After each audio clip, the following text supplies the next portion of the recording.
Megan Riggs. The Lost Dogs by Megan Riggs. Chapter 3. You know it's not the Gestapo, Tilly said, recognizing the familiar rhythm of 3 quick knocks followed by 2 slow ones. Her aunt visibly relaxed and headed out of the kitchen. Uma looked over at Tilly and shook her head. She recognized the rhythm too. She shouldn't keep coming here. She doesn't belong, Uma said. Despite this, Tilly ran to the door to let her friends in, with Wolfie right behind her.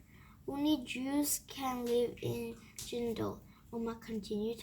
Now, guys, she'll get in trouble, and so will Willie. Morning, said the god standing in the doorway.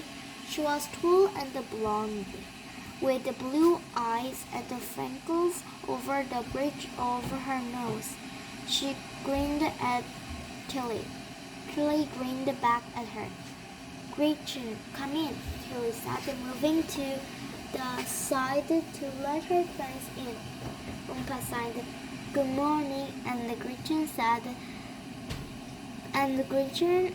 Gretchen sighed, good morning in return. She didn't know as many signs as Tilly did, but she knows some and liked using them. My dad's on earlies, she told everyone.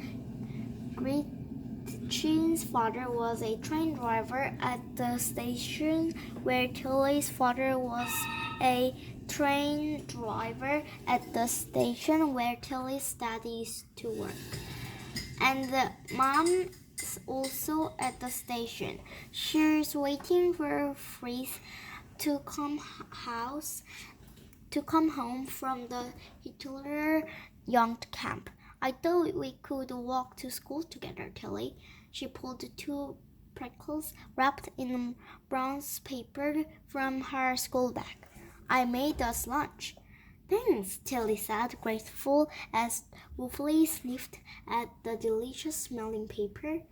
Gretchen lived more than an hour's walk away, and it was another half an hour from Tilly's flat to the school. Today, Gretchen had come from on her bicycle. Tilly pulled the strawberry jam sandwiches in her school bag and hinged it on to her shoulder. Morning, Gretchen, Aunt Hetty said, coming out of the box bedroom with her hair now in a low bun. She gave Tilly's unruly hair a quick brush and put it in a plait for her. This hair is getting so long you could sit on it, she said. I can already, just about, she told her. Porridge, said the Gretchen as she looked at the steam coming from the bowl. Uma filled another bowl and handed it to Gretchen, who quickly talked. Your porridge is the best, Uma. There's no lumps at all, she said between mouthfuls.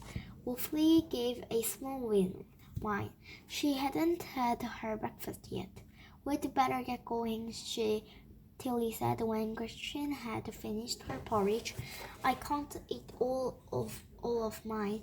Wolfie can have this last bit. Uma nodded as she took Tilly's bowl and scraped the leftover porridge into Wolfie's bowl. The little dog wagged her tail as she watched.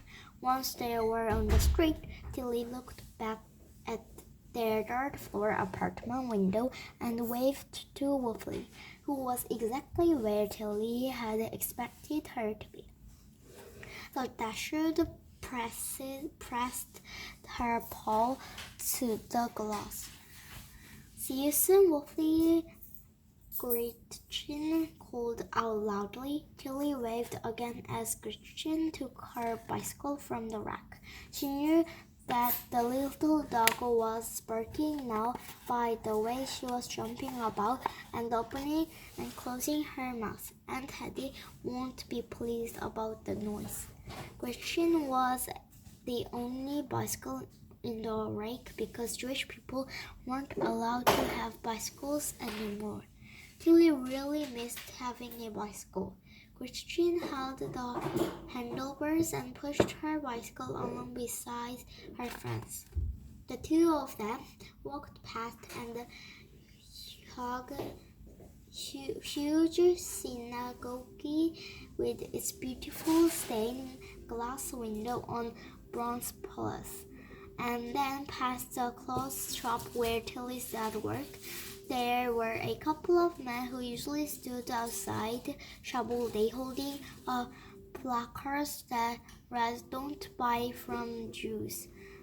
But Tilly was received that they hadn't arrived yet. She hated seeing them. A few months ago, the word Jude, which meant Jew, had been painted on the shop front window in big thick red letter, using hard to remove oil paint. Mr. Robinstein and her dad had tried to scrap it off, but they got into even more trouble for doing so. Not only were they found on the government's, but Hitler's SA storm troops, or brown shirts, as everyone called them, because of their brown uniform, had repainted Jude in even big letters, and added a six-pointed star of David alongside it with a picture of a little hanging man. Other shopfront windows along the street had Jude or Juden painted on them too. Tilly looked at the ground. Usually she went a long way to school so she could avoid the street, but today Gretchen was with her. Fortunately, Gretchen loved talking and didn't notice her discomfort. She told Tilly how her parents were hoping her older brother Fritz might be selected of one of the Führer's prestige boarding schools. That will be nice, Tilly said flatly. All the boys in her school were in Hitler Youngs, which meant they wore a brown uniform and swastika flag armband on their left arm. They marched down the streets holding flags, played sports, and went camp. All the girls in Tilly's class were in the girls' parts of the Hitler Young. They wore a blue shirts and a white blouse with a silver and black triangle patched on it, and a black neckerchief fastened with a brown leather knot. Tilly hadn't been allowed to join because she was Jewish. Her teacher had given out form in the class for the children to take home, but when Tilly asked for one, the teacher had ignored her. All the Aran Germans had to belong to the organization by rule. At the moment, Gretchen was in the GM, the Young Girls Legion, but when she was 14, she'd be in the BDM, the Legion of German Girls. "What do you do at the meeting?" Tilly had asked when James first joined. All she knew was that the meeting happened twice a week.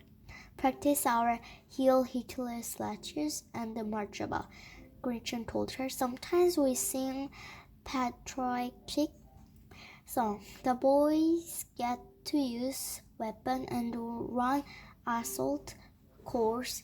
The girls do gymnastics." Tilly knew Gretchen liked gymnastics. She liked all kinds of sport and was really good at both of them. A game where you had to draw a wooden ball as far as you could, Professionals could draw it over 100 meters. Gretchen couldn't draw it that far, but she was the best at it in their school. In the summer, the German young girls legend had gone camping, which Tilly thought Gretchen would have liked very much, but she said it was boring without Tilly. And we all got bitten by midges. She had let Tilly look at the Hitler Young Monty magazine, Will and the Power, but it contained a whole page about Jews being bad and stupid. So Tilly had given it back to her quickly. She wondered if Gretchen had even read the magazine. It's not fair. The older boys are given a knife with the blood and honor motto engraved on it. Girls should have given one too, Gretchen complained. As they walked up the street to school, Gretchen turned to Tilly with a smile. My mom and dad said they're going to be surprised for Jewish people very soon, she said. What is it? Tilly asked thoughtfully. Recently, there have been a lot of not very nice surprise for Jewish people. Well, not being able to own a private garden, being kicked out of work, not having enough food, no bicycles, rules, and more unfair rules everywhere. I don't know, Gretchen said, but Mom and Dad sounded excited. Like it was a really good thing for a change. They said they were especially glad the freeze would be back in time for it. I wonder what it could be, Tilly said nervously. Maybe Jewish children are allowed to play in the parks again or go swimming at pools, Gretchen said hopefully. Maybe, smiled Tilly as they went into the school gates. It had been more than 2 years since she'd allowed it to do either, but she could still hope. Wolfley had stayed at the window looking out long after Tilly had disappeared. Around her, the members of the family continued with their day.